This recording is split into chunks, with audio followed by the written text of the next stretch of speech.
tek një dosje që në një aspekt ka ngjashmëri absolute me djegësin e Tiranës. Në rast se ju shkoni në Sharr dhe kërkoni investimi 130 milion euro taksat shqiptarve për djegjen e plehrave, ju nuk gjeni aty as një tull, as një gjurmë të tij. Në këtë drejtim, Troplana apo Durana e famshme e Edi Rams është identike. Masi po të shkonin Gjavzotaj, ku do ngrihej, mos keni, më nxirr pak një pamje tjetër, tutëm. Ja, po të shkonin Gjavzotaj, ku do të ngrihej, e famshmja Troplan, aty gjeni vetëm livadhet e Fatmir Toplinit dhe nuk gjeni asnjë gjurmë të saj.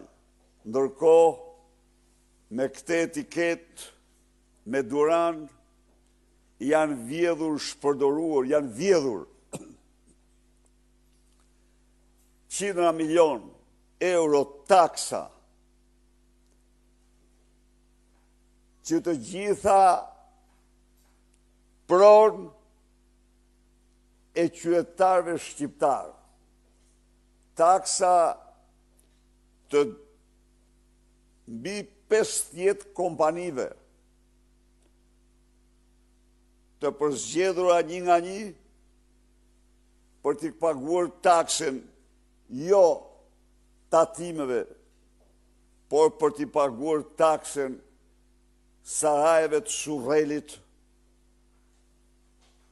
Armand Frangut, Linda Rams, Edi Rams. Dërgojmë çdo dokument, do dërgojmë pa di.